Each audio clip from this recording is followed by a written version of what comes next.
আসসালামু আলাইকুম। আজকে আমি আপনাদের রসায়ন প্রথম পত্রের 4 নাম্বার অধ্যায়টা পড়াবো। তো অধ্যায়টার নাম হলো রাসায়নিক পরিবর্তন।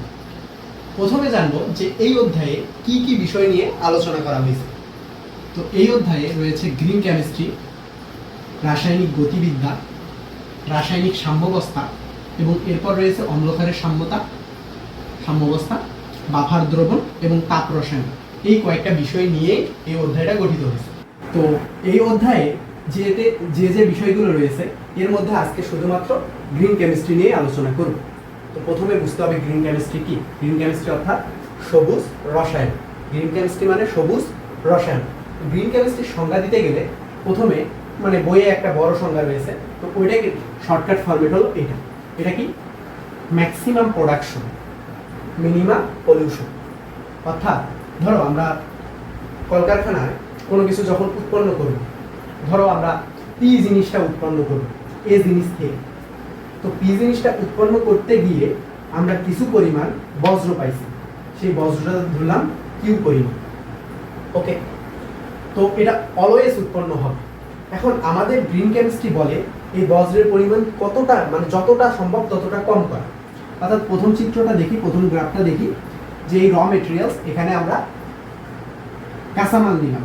অর্থাৎ এখানে আমরা যদি কাঁচামাল নেওয়ার পর আমরা যে উৎপাদটা উৎপন্ন করব, অর্থাৎ এই জায়গার প্রোডাক্টটা যে পাবো, প্রোডাক্টটাও পাইলাম এবং কিছু পরিমাণ ওয়েস্ট পাইলাম। অর্থাৎ কি পাইলাম? বজ্র পাইলাম। যেহেতু কিছু পরিমাণ বজ্র পাইছি, এই বজ্রটা কি পরিবেশের জন্য ক্ষতি করে? অবশ্যই পরিবেশের জন্য ক্ষতি করবে। তো এই জায়গায় দেখা যাচ্ছে যে উৎপাদ এর পরিমাণ যত এবং বজ্রের পরিমাণ কিছুটা কম। কিন্তু গ্রিন কেমিস্ট্রির গ্রাফ যদি দেখি, এটা হলো green chemistry graph. Green chemistry, তো গ্রিন কেমিস্ট্রি গ্রাফের ক্ষেত্রে দেখি উৎপাদের পরিমাণ যত সম্ভব বেশি করা এবং গ্রাফের বজ্রের পরিমাণ যত সম্ভব কম করা। এটাই হলো গ্রিন কেমিস্ট্রির উদ্দেশ্য। অর্থাৎ গ্রিন কেমিস্ট্রিতে বলা হয়েছে যে পরিবেশের ক্ষতি করব কিন্তু সেটা মিনিমাম লেভেলে, পরিবেশের ক্ষতি করব কিন্তু মিনিমাম লেভেলে। তা আর এটাই হলো গ্রিন কেমিস্ট্রির মূল উদ্দেশ্য। কারণ গ্রিন কেমিস্ট্রির 12টা মূলনীতি রয়েছে। কয়টা মূলনীতি রয়েছে? 12টা। এই 12টা মূলনীতি এটা বইয়ে সুন্দর করে দেওয়া আছে। তো এই 12টা মূলনীতির মধ্যে যে দুইটা দিয়ে আমরা ম্যাথ থাকে পরীক্ষায়, এই দুইটা দেখব। একটা হলো atom economy, ATOM, atom economy, আর একটা পর্ব হলো ই ফ্যাক্টর। এই দুইটা জিনিসপাতি নিয়ে পরীক্ষায় ম্যাথ আসে। তো এই দুইটা জিনিস আমরা দেখব। তো অ্যাটম ইকোনমি নিয়ে আলোচনা করবো। তো অ্যাটম ইকোনমি কি, ফার্স্টে বুঝতে হবে যে অ্যাটম ইকোনমিটা আসলে কি, এর সংজ্ঞাটা কি। সংজ্ঞা বিভিন্নভাবে হয়।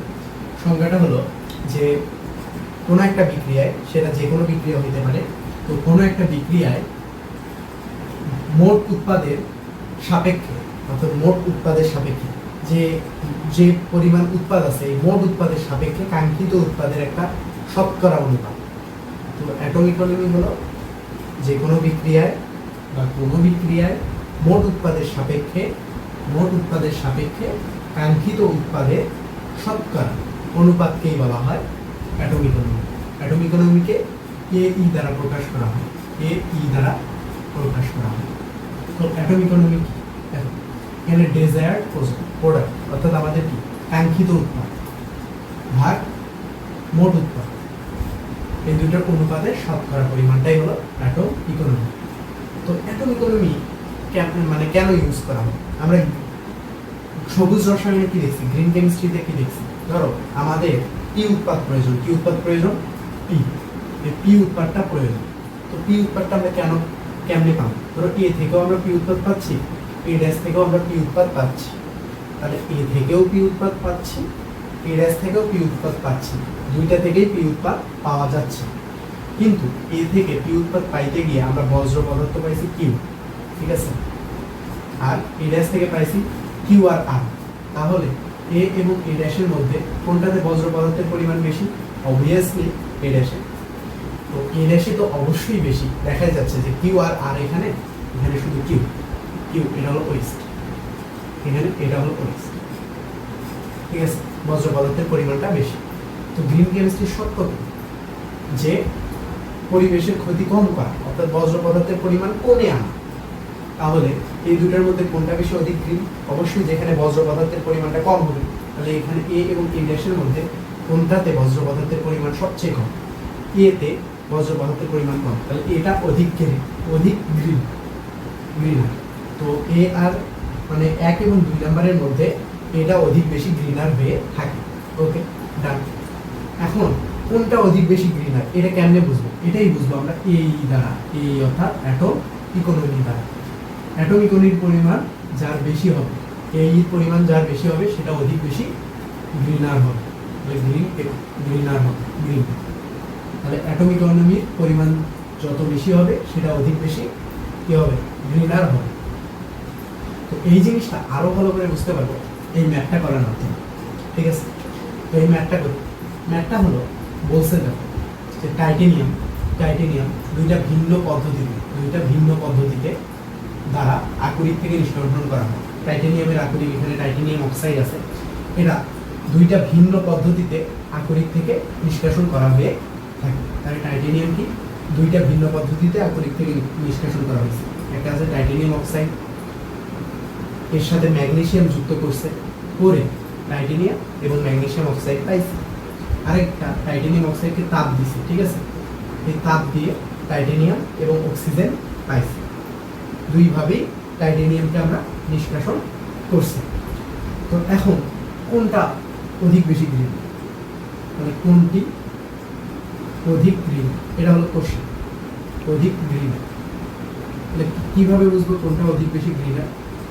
দুইটারই অ্যাটম ইকোনমি বার করবো। তাহলে অ্যাটম ইকোনমি বার করবো 1 নম্বরের ক্ষেত্রে। 1 নম্বরে অ্যাটম ইকোনমি অর্থাৎ AE হবে।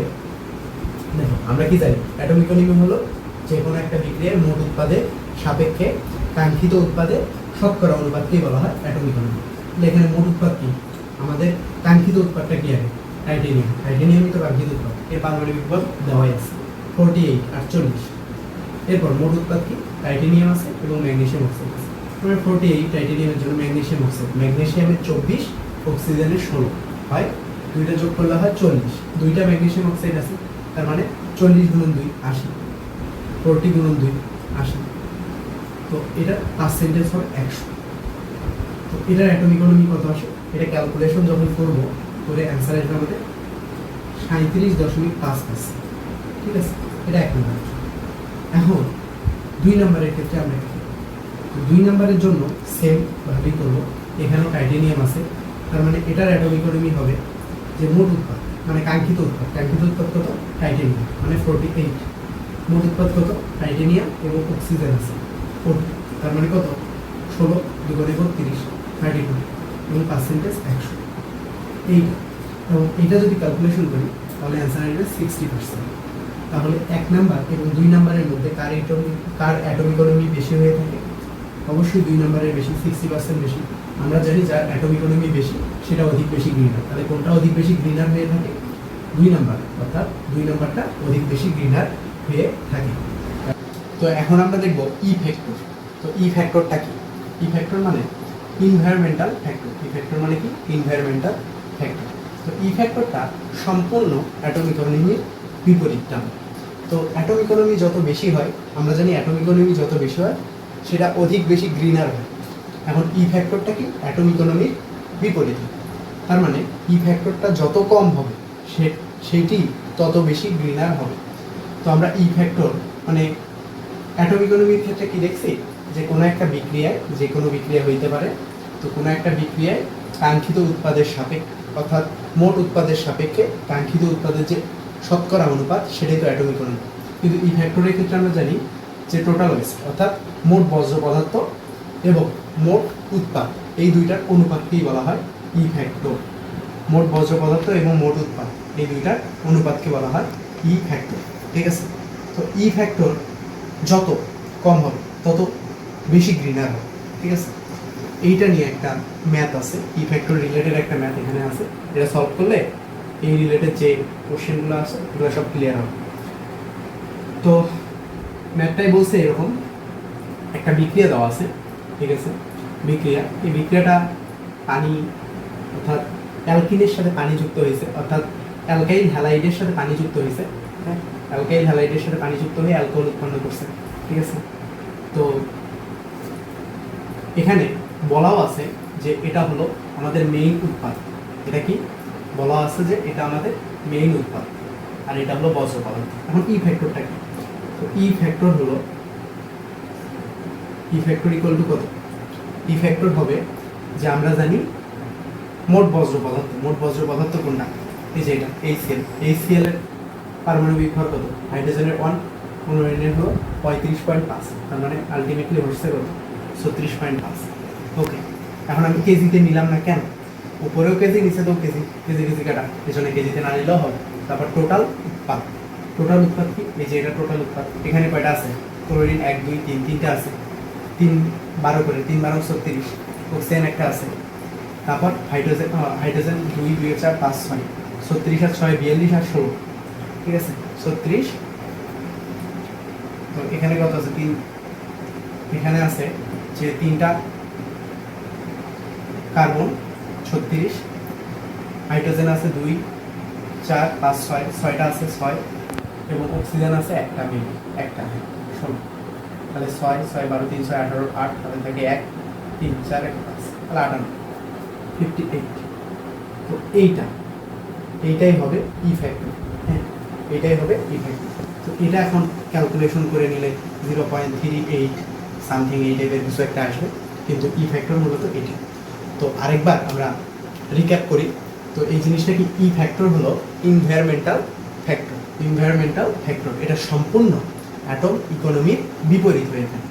ই ফ্যাক্টর হলো মোট বজ্র পদার্থ এবং মোট উৎপাদ, এই দুইটার অনুপাতটাই হলো ই ফ্যাক্টর।